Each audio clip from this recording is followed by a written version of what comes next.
Hi everyone, it's Amit here from Every Paisa Matters, and today we're going to be talking about capital gains.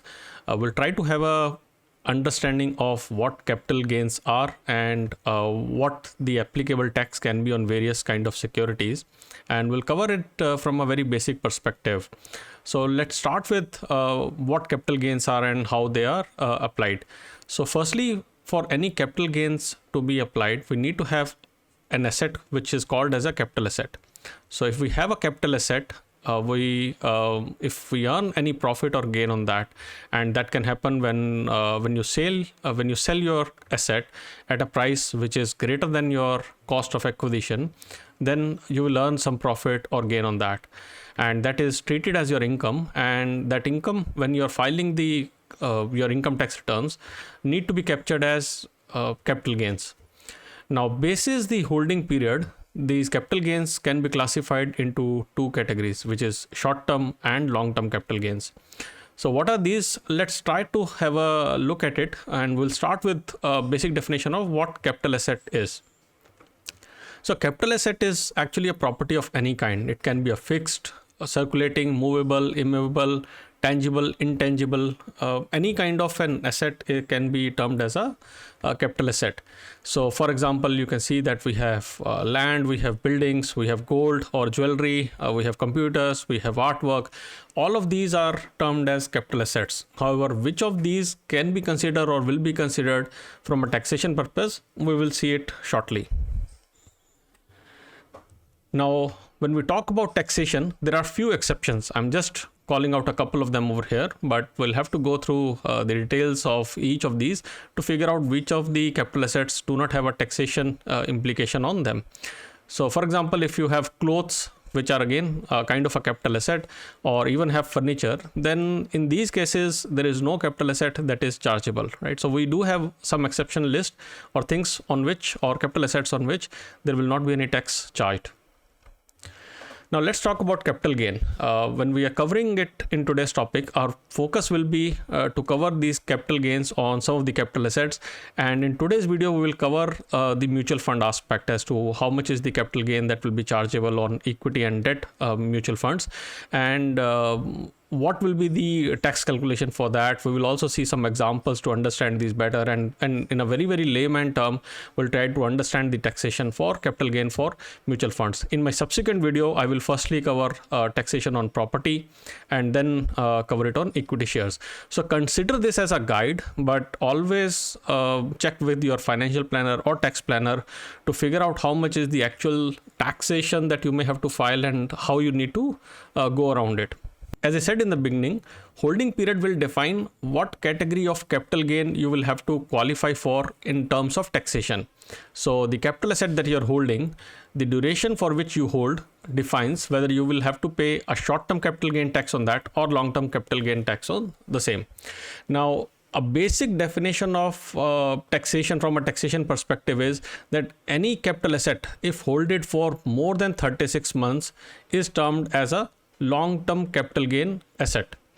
So anything which is shorter than 36 months qualifies for a short-term capital gain tax.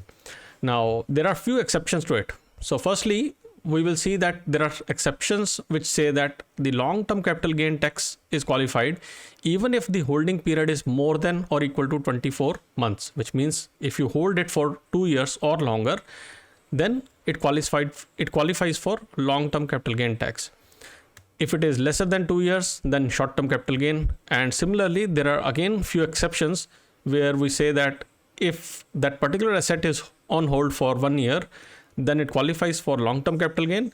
Less than 1 year, it will be short-term capital gain. And from these arrows, I think it is quite visible that what kind of an asset qualifies for what kind of a capital gain tax treatment.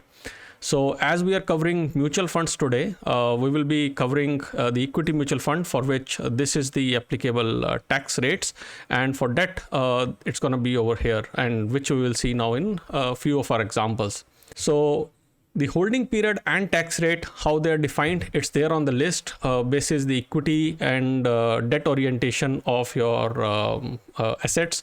And what you need to keep in mind is, for example, when we're talking about equity oriented or the hybrid mutual fund, again, which have equity exposure more than 65% to be qualifying as the equity based or equity heavy mutual funds, we need to consider that it should be Indian equity. Okay, the Indian equity portion should be the higher one. If your mutual funds have majority of the investments done in the market, in the global markets, then it is not termed as the equity mutual fund. It will be a debt mutual fund, which we have seen that many of the funds which invest in the global markets, they're not really equity mutual fund. They are termed as the debt mutual fund. So you can pause on this video, view this page, or come back at later once you have understood as to how the taxation on equity and debt mutual funds happen. Before we go into that, let's understand a bit about indexation. I'm sure that all of you have heard, and maybe many of you are already aware of what indexation is, but we'll spend a couple of minutes to understand about indexation, as it's one of the key topic to know about when we go for the taxation for debt bonds, especially debt bonds, where indexation comes into picture. And when we will be doing the taxation for property in our next video, at that time this indexation will be of a lot of importance. So indexation is basically what it does is, as your cost of living increases, right? So what you do is, let's say that you bought a property in 2005 and you're now selling in 2015. So assuming that you're selling it in 2021. Okay, when you bought it in 2005, let's say that you bought it for 1 lakh. Okay, you were lucky enough to buy a property in 1 lakh at that time. When you're selling in 2021 for 20 lakh, you are actually not having a profit of 19 lakh is what comes from the example of indexation. Because what we also need to do is, due to the inflation, this cost of acquisition has also gone up. So 1 lakh in 2005 is not going to be 1 lakh in 2021. And this is the indexation. This is what indexation helps in, as to it tells us that what does 1 lakh in 2005 cost in 2021. Okay, so that's the value that it helps us derive. So as cost of living increases, the cost of acquisition needs to be calculated, and what we need for that is, we need a few parameters. We need a year of acquisition, we need an year of transfer, we need the cost of indexation for year of acquisition, for year of transfer, and we actually need the cost of acquisition as to what price did we acquire this for. Now this is also applicable when you're doing a home improvement, right? So if you're selling a property which has not only been acquired but some construction has been done, let's say you bought a home and that home was bare land, or maybe just had one floor in it, and in subsequent years you added another floor. So you did a bit of an improvement into that. So you will also get a benefit of indexed cost of improvement on this particular construction done. Okay, we'll cover it in detail when we do in the next video. So the formula that needs to be used is over here, because this is the formula we'll be using for our debt funds as well, where index cost of acquisition is equal to cost of acquisition multiplied by CII of the year in which asset is being transferred. So in this case, for example, it is 2021 that we are transferring. So we'll find out what the value of CII of that year is, and then we will divide it by the CII of the year on which asset was acquired, or CII of 2001-2002. Now the reason why it is taken 2001-2002 is because the government, when it notified the new CII rates, it took the benchmark to 2001-2002 and it set the CII index as 100. And in this particular sheet, and I will send you the link, I'll put the link in the description as well. In this particular slide, you can see the cost of inflation index has been put as 100 for 2001-2002, and relative to it, the cost of inflation index has been calculated for the subsequent years. So what we'll have to do is, for example, we bought in 2005-2006, right? We sold it in 2020 sometimes. Well, actually 2021 numbers are still to come. Let's assume it was sold over here.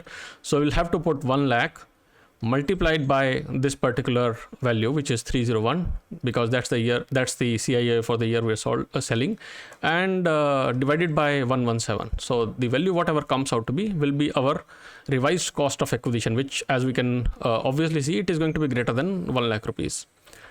So with the help of that, we will find out what our cost of acquisition is, and we will use this cost of acquisition when we are trying to calculate our capital gains. So please understand how indexation is done, and a lot of people don't understand this and go to CAs for the calculation. It's very, very simple to be done, a very, very simple formula, and when I do the property video, I will explain it in much more detail over there.